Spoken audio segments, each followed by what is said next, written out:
अगर आपको JL50 की सिर्फ एंडिंग समझनी है तो उसके लिए मैंने अलग से वीडियो बना रखी है जिसकी लिंक आपको डिस्क्रिप्शन में सबसे ऊपर मिल जाएगी। यहाँ हम JL50 के चारों एपिसोड को शॉर्ट में समझेंगे जिससे हमें JL50 की एंडिंग समझने में आसानी होगी। So without further do let's get started. Kolkata में 2 हादसे होते हैं। पहला हादसा AO26 नाम का एक पैसेंजर प्लेन हाईजैक हो जाता है।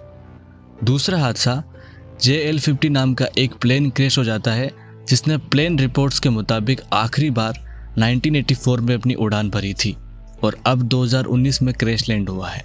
यहाँ ध्यान दीजिएगा कि दोनों हादसे 2019 में ही होते हैं।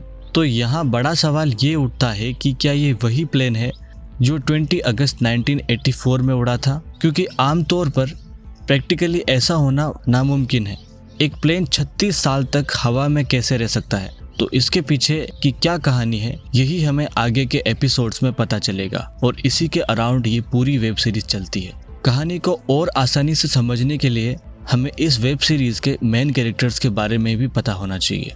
तो जो प्लेन क्रैश हुआ है यानी JL50, उस प्लेन में सिर्फ 2 लोग ही जिंदा बचते हैं। एक लेडी पायलट होती है जिसका नाम BU होता है और दूसरा एक पैसेंजर होता है। लेडी पायलट का कहना है कि उसने 20 अगस्त 1984 को प्लेन उड़ाया था और उसका प्लेन हाईजैक हो गया था। इस केस के एक CBI ऑफिसर हैं शांतनु, जो खुद हैरान हो जाते हैं इस घटना को लेकर। शांतनु इस केस को डीपली स्टडी करते हैं और उन्हें पता चलता है कि सारे फोरेंसिक रिपोर्ट्स और 1984 के फ्लाइट रिपोर्ट्स भी साबित करते हैं कि ये प्लेन 1984 वाला JL50 ही है जो 20 अगस्त को उड़ा था और फिर हमेशा के लिए खो गया।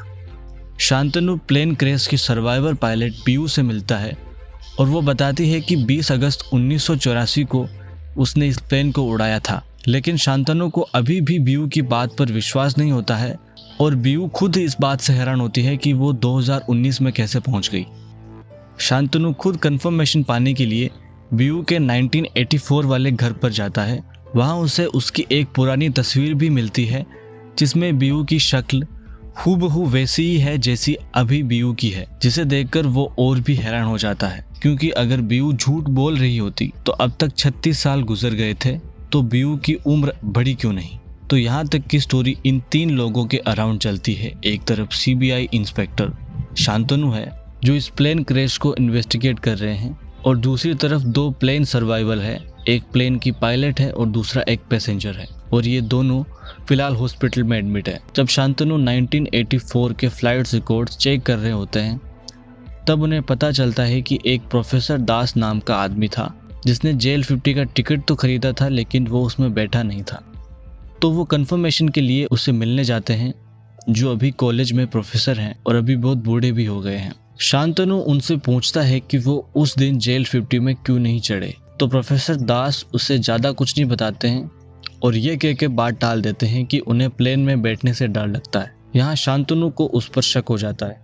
यहाँ हमने सीरीज के कुछ मेजर कैरेक्टर्स को जान लिया है जिससे आगे हमें सीरीज को अच्छी तरह से समझने में परेशानी नहीं आएगी। इस बीच शांतनु को लीड मिलती है BC मित्रा नाम के एक आदमी पर जो उस फ्लाइट में बैठा था। वो उसके घर पहुंचता है जहाँ अभी उसका बेटा रहता है।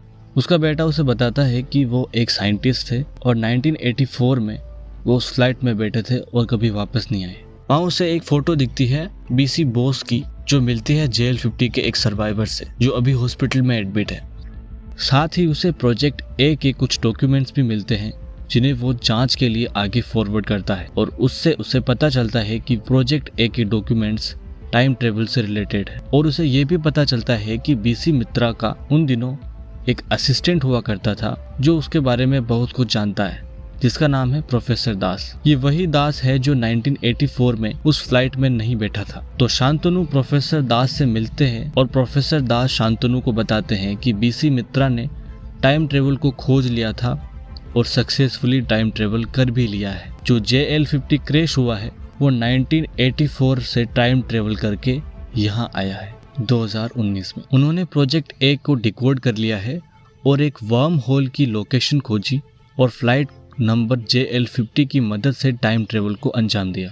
उस प्लेन हादसे में कई लोग मर जाते हैं तो प्रोफेसर दास चाहते हैं कि वो किसी तरह पास्ट में जाकर बीसी मित्रा और उसके साथियों को प्लेन में बैठने से पहले ही रोक ले, ताकि ये हादसा फ्यूचर में हो ही ना और सब कुछ एक नए सिरे से शुरू हो जाए और जिसे जहां होना चाहिए वो वहां चला जाए। शांतनु के पास और कोई ऑप्शन नहीं होता है तो वो प्रोफेसर दास के साथ चल देता है। दोनों बीयू के पास जाते हैं और उससे वो रीडिंग्स पूछते हैं जिसे बीसी मित्रा ने उसे हाईजैक के टाइम बताया था, और तीनों मिलकर एक प्लेन रेंट करते हैं और उसी पोजीशन पर जाते हैं जहां से बीसी मित्रा ने टाइम ट्रेवल किया था, और वो सक्सेसफुली 1984 में पहुंच भी जाते हैं। क्योंकि 1984 में बीसी मित्रा और प्रोफेसर दास और उनके साथी प्लेन हाईजैक से पहले एक लोकेशन पर मिले थे, तो प्रोफेसर दास, शांतनु और बीयू वहीं जाते हैं ताकि उन सबको एयरपोर्ट जाने से पहले ही रोक सके। बीयू बाहर गाड़ी में रुकती है और शांतनु और प्रोफेसर दास वेयर हाउस में जाते हैं और वहां शूट आउट शुरू हो जाता है, जिसमें प्रोफेसर दास बीसी मित्रा को मार देता है और शांतनु पर बंदूक तानकर उससे वो सूटकेस मांगता है जिसमें प्रोजेक्ट ए के डॉक्यूमेंट्स होते हैं। यहाँ प्रोफेसर दास का सच सामने आता है और हमें पता चलता है कि प्रोफेसर दास का मेन मोटिव टाइम ट्रेवल करके JL-50 के पैसेंजर्स को बचाना नहीं था, बल्कि प्रोजेक्ट ए के डॉक्यूमेंट्स को हासिल करना था ताकि वो टाइम ट्रेवल को खोज सके। शांतनु सूटकेस प्रोफेसर दास को दे देता है और प्रोफेसर दास वहां से भागने लगता है। तब शांतनु प्रोफेसर दास को गोली मार देता है और प्रोजेक्ट ए के डॉक्यूमेंट्स को जला देता है और वहां से निकल जाता है।